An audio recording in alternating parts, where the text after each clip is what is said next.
Last time on the Biz Playbook, I tackled the difficult question of branding. Now I'm getting ready to shout cleverly.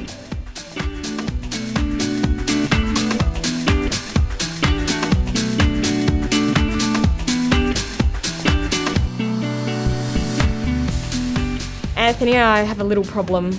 Yep. I spent all my money developing the eco jacket and now I don't have enough left over for marketing. Could you lend me some cash? Yeah, no. That doesn't surprise me though. Just about everyone makes that mistake. Everyone makes the mistake of building a product, doing all the stuff around manufacturing, storage, but they kind of forget this next step that they knew about in the first place. Yeah, well, I found that out. Don't despair, just about any product that gets to market probably doesn't have enough marketing. So just about everything is not going to be marketed in the way that it should be. So here's your challenge to actually now think about how to get marketing for free or for nothing by using partnerships and just doing things that get that marketing or gets that marketing for nothing. Branson's a great example of how he does that all the time. He basically gets on the news, does stupid things, flies his balloon wherever he flies it, mostly to get free marketing and to get his brand out there. There's also ways of getting to little niche markets, little markets that may not be the big market that lead you to the bigger market. So now's the time to be creative and think about how does the market actually demand or want your product.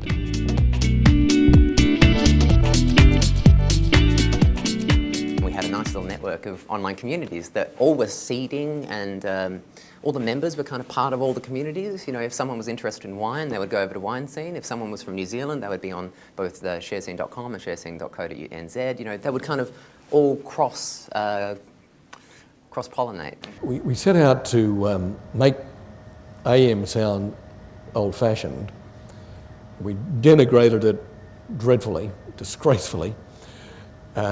We used to go around the suburbs with a truck, and it was a dump truck. And the concept was, clearly AM radios are absolutely worthless. Throw them in the dump truck, and we will give you a brand new FM radio so you can be part of the new world. So it's really about finding those sort of right partners and ways that your product or your thing can actually add to their brand and to what they're doing as well. So it's trying to find that partnership mix that makes sense for both of you.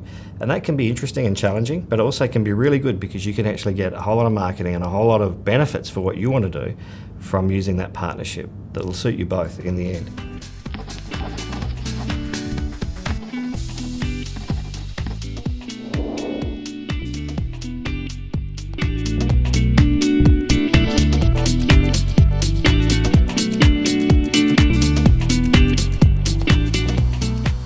So how do I come up with my message and what's the best way of communicating it?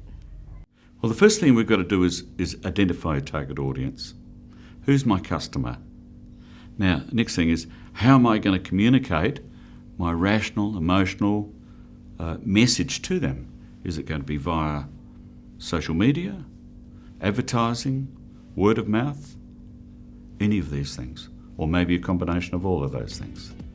So, my target audience is bike riders who commute. My message is both rational because it keeps you safe and dry, and moral because it saves the planet. I reckon I'll get a lot of traction through word of mouth and social media, and various bike-friendly Facebook pages.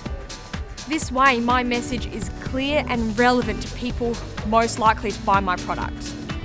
In the next unit, we'll turn this message into a marketing plan and also talk about the importance of finding the right partners.